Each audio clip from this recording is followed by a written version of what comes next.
first things first. Align yourself with God. Align yourself with your conscience, with goodness, and the rest will follow. But you have to do everything for the right reason. You have to approach your life with the ultimate humility. That's what I found. To me, that's really at the center, is the humility. That you have to love God fully. You have to fear God, love God, understand that, we're a participant in God's existence. We're not the source of it. And from there, I think that's where you develop a prayer life. Because, when you recognize that you need God, that's when you start to ask God for help. That's when you start to think of your life not as your own, but a life to give to God. That's at the start. Because if pride is at the center rather than humility, you say, I have all these plans. I have all these wants. I have all these goals, and, this is what I'd like for my life.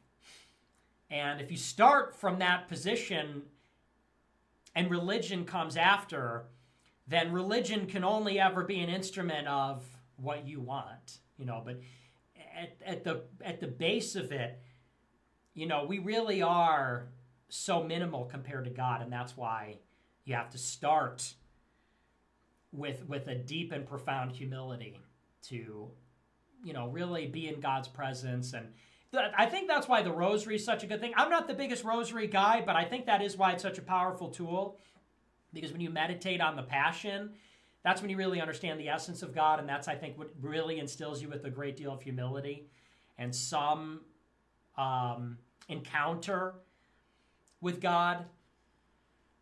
But anyway, so that's my biggest advice, because I think that is the ingredient. It's the only thing. That's the thing that matters, that is missing from all the other self-help content.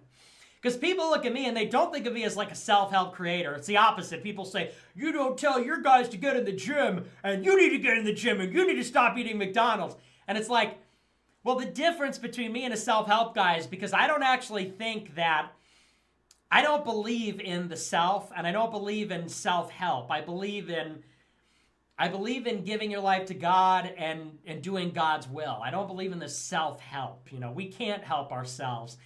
God can help us help ourselves. And so there's no God in that equation. And it's not like it's some extra thing that was left out. No, it's the center of it. It's the lens through which we can help ourselves and others. And self-help is so inwardly focused. But the core of the Christian religion is selflessness. It's the self-helping others, So it's like, that's it. There's this vanity that's involved in it. So much of self-help is about the appearance. It's about posing in the mirror, reflecting one's gaze back onto oneself. And I think, to really help ourselves in the world, we have to look outward, not inward, not at ourselves. Oh, I got to get a nice body so that I could pose in the mirror and so that I can look at me and feel good, and girls can look at me and feel good. It's like, and I could get the things that I really want. I could live the life that I want. And it's like, that's such the opposite. It's such the inverse of what things need to be. Our whole philosophy is actually outwardly focused. Like, why does society suck? It's because everybody's so inwardly focused. If people were more outwardly focused, life would be better. So anyway, but that's just a little evangelizing here. But yeah, so, people don't think of me as like a self-help guy, but I think I'm a good role model because I'm a flawed person, of course, as everybody reminds me all the time. Hey, you're running a cult, but you're not God. It's like, hey, I know, okay, I know. I'm a spiteful mutant, I know.